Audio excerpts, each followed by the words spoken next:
Hi everyone, today I'll be talking about the Maratha reservation issue.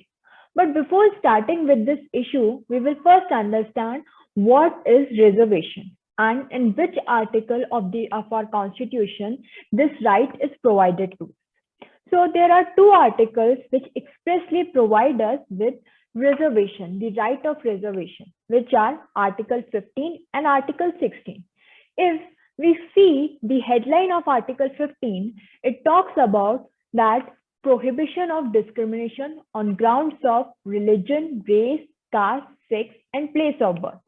So at first they are talking about that such kind of discrimination which is done on the ground of religion, that on the basis of religion you are discriminating, or on the basis of race, caste, sex, then such discrimination should not be done. Such discrimination should be prohibited, should not be allowed. But in the same article, in Article 15, subclause 3, it also gives the power to the government, to the state, that they have the power to make special laws for women and children. Why these special laws are required? For their upliftment. Reservation came with the aspect that there are certain groups of people who were not treated well or who were backward and couldn't come forward. So for their upliftment, it is necessary that reservation should be provided to such group of people for their upliftment. And that is the reason that Article 15 expressly talks about that state has the power to make laws, to make special laws for women and children. And also in the same article, under Article 15, subclause 4, it also gives the power to the state to make special laws for the advancement of socially and educationally backward classes of citizens, or for the scheduled caste and the scheduled tribes. So these were the group of people who were identified and were considered that they are backward, and for their upliftment, it is necessary that special laws should be made.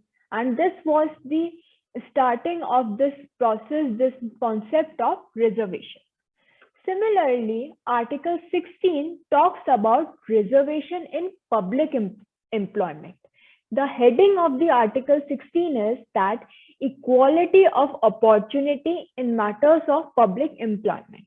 We can say that how there is equality if we are providing reservation to the people, to certain group of people. According to them, is definition of equality is that equal should be treated equally, not unequal. So the concept of reservation is that we need to uplift those groups who are backward, and after uplifting them only we can consider, we can provide equal treatment to them. And that's why if we talk about equality under our constitution, then according to them, equality can only be provided between equals. So equals should be treated equally, and that's the reason that we have provided with the reservation. And Article 16 talks about reservation in public employment. When we see government jobs, when we see vacancies for government jobs, there is written that this percentage of seats are reserved for scheduled castes, scheduled tribes, and there are different reservations which are there. Mostly when it came, it was for the backward classes, for SC, STs, for minorities, and that's the reason, the concept behind the reservation. Now, today's issue is the Maratha reservation issue. This is not something new. It was there since 1980s. So the issue of Maratha reservation is not at all new. It existed since 1980s, and there were a lot of rallies. There were a lot of cures to provide reservation to Marathas. So the NCP, that is the National Congress Party leaders, kept insisting on the Maratha reservation.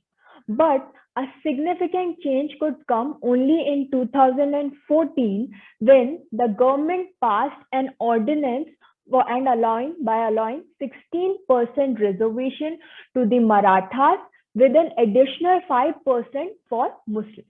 So in 2014, these leaders, they came up with this ordinance. But alas, this ordinance was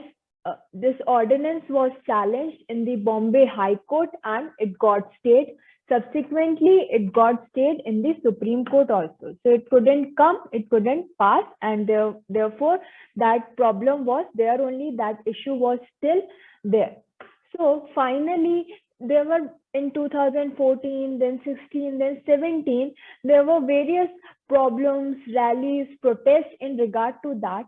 And finally, in 2018, the Maharashtra government, after years of protests, rallies, in 2018, the Maharashtra State Socially and Educationally Backward Act got passed in both state assembly and council. But even after it got passed, it was again challenged. And that's the case we are talking about. The name of the case is Dr. Jaishri Laxmanrao Patil versus the Chief Minister. In this case, firstly, the Maharashtra state government declared the Maratha community as the socially and economically backward class. Therefore, the Bombay High Court also upheld the Maharashtra Socially and Economically Backward Class Act 2018. But this particular judgment of Bombay High Court was challenged in the Supreme Court by various petitions. And Supreme Court struck down the Maratha reservation provided by the state government under the SEBC Act, that is Socially and Economically Backward Classes Act 2018, and the court also said that only the president can take the decision in declaring the socially and economically backward community. The judgment was pronounced upholding the 102nd constitutional amendment. So it was held that this categorization of that who will come under the ambit of socially and economically backward classes will be decided by the president and not by the state. And the court also realized that there were no exceptional circumstances justifying the grant of reservation to the Maratha community in excess of the 50% ceiling limit, which was laid down by Indra Sahane judgment. In Indra Sahane judgment, it was held that the reservation percentage cannot exceed 50%. Therefore, more than 50% reservation cannot be there, and by granting reservation to the Maratha community, it was exceeding this limit. So that's why it was held that no reservation should be provided to the Maratha community. So this was in short the whole issue of Maratha reservation. I hope this video was helpful to you. Please do like, share and subscribe to my channel. Link for the same is provided in the description below of my Instagram ID. In case you have any query about legal matters or law related exam, you can directly message me on my Instagram ID. In the description, the link is provided. Thank you very much.